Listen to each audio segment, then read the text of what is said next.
जी dear students, अब हम जो हमारी जो मेन डेफिनेशन है दैट इज नॉर्म्ड स्पेसेस,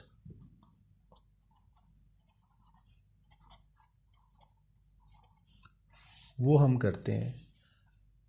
अब इसको मैं पहले सिंपली डिफाइन कर देता हूं कि अ वेक्टर स्पेस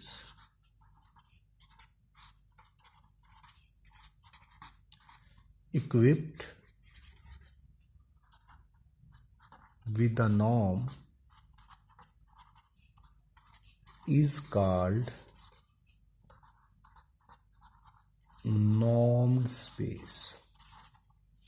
अच्छा, अब यहां पे देखें जो इंपॉर्टेंट चीज है कि जितनी भी नॉर्म्ड स्पेस हैं they are actually vector spaces. और उसके साथ एडिशनल चीज क्या डिफाइन की हुई है? नॉर्म मैं अभी डिफाइन करता हूं। तो पहले आप जो नॉर्म्ड स्पेस की डेफिनेशन को ये समझ लें कि एक्चुअली जितनी भी नॉर्म्ड स्पेसेस हैं दे आर वेक्टर स्पेसेस। तो वेक्टर स्पेसेस का जो स्ट्रक्चर है तमाम के तमाम वो सारा का सारा नॉर्म्ड स्पेसेस में एज इट इज शिफ्ट हो जाता है, क्योंकि तमाम की तमाम नॉर्म्ड स्पेसेस वेक्टर स्पेसेस भी हैं। तो हम नॉर्म्ड स्पेसेस के अंदर वही सारी की सारी डिस्कशन कर सकते हैं जो हमने वेक्टर स्पेसेस में की है। मींस हम वेक्टर्स की बात कर सकते हैं, हम डिपेंडेंट और इंडिपेंडेंट वेक्टर्स की बात कर सकते हैं, उसके बाद बेसिस की बात कर सकते हैं, डायमेंशन की बात कर सकते हैं। जो हमने डेफिनेशंस में सारी चीज़ें वेक्टर स्पेसिस में पढ़ी हैं वो सारी की सारी जो स्ट्रक्चर है पूरा का पूरा वो एज इट इज़ नॉर्म्ड स्पेसिस में शिफ्ट हो जाता है।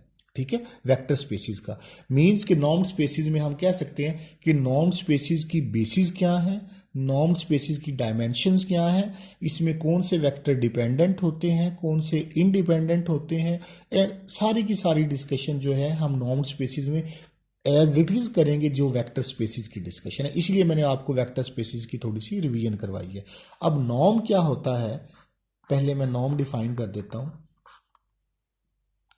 नॉर्म जो है एक्चुअली आपके पास एक मैपिंग है from vector space to R positive, जो तीन कंडीशंस को सेटिस्फाई करती है। Number one, x norm is always greater equal to zero and x norm is equal to zero if and only if x is equal to zero. Second condition आपके पास क्या है? Alpha x norm is equal to alpha mod into x norm, and third is x plus y norm is less equal to x norm plus y norm। अगर कोई mapping इन तीन conditions को satisfy करे वो नॉर्म कहलाता है।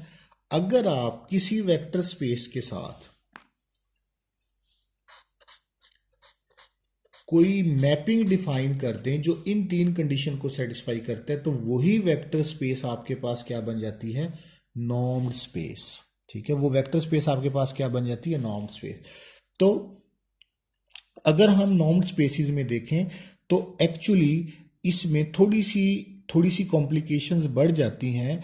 एक आपके पास जो स्ट्रक्चर है वेक्टर स्पेसिस का यानी जो सेट है वो भी चल रहा है साथ, और उसके साथ साथ जो मैपिंग्स हैं वो भी साथ साथ चल रही हैं।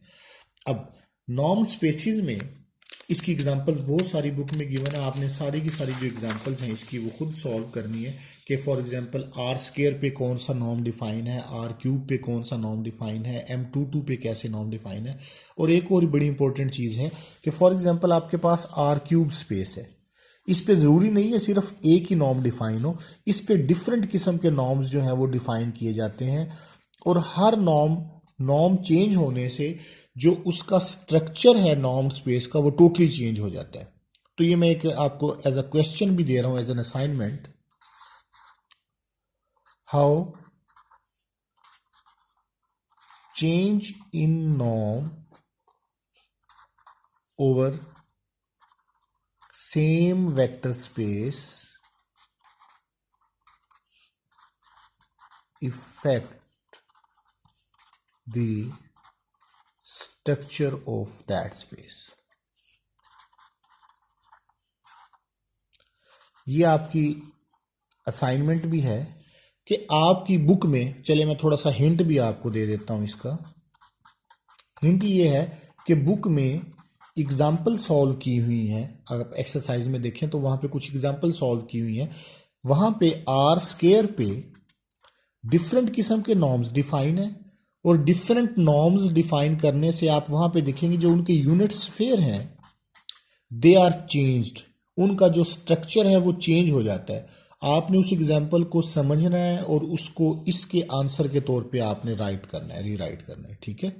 अच्छा, इसके अलावा जो मेन चीज है इसमें, जो सीक्वेंसेस हैं आपकी, जो आपने मीट्रिक स्पेस में, फॉर एग्जांपल कॉशी सीक्वेंस की डेफिनेशन नॉर्म्ड स्पेस में थोड़ी सी चेंज हो जाती है कि for a sequence xn is said to be Cauchy if for all epsilon there exists delta such that जो हम for all epsilon there exists a natural number n such that mn greater equal to n, xm minus xn norm is less than epsilon।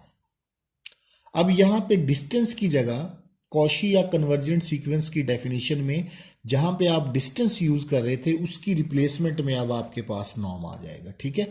Same इसी pattern पे आपने convergent sequence define करनी है, और complete spaces का जो metric spaces का पूरा कॉन्सेप्ट है जो आपका, कि आपने प्रूव करना है आर एन को कंप्लीट। जब आप नॉर्म्ड स्पेसिस में प्रूव करेंगे तो जहां पे आपने मीट्रिक यूज किया वहां पे सारी की सारी क्या यूज हो जाएगा, नॉर्म यूज हो जाएगा, ठीक है। तो आपने Cauchy sequence, convergent sequence, complete spaces, वो सारी की सारी अब आपने नॉर्म्ड स्पेसिस में उसको व्यू करना है, ठीक है। Thank you very much.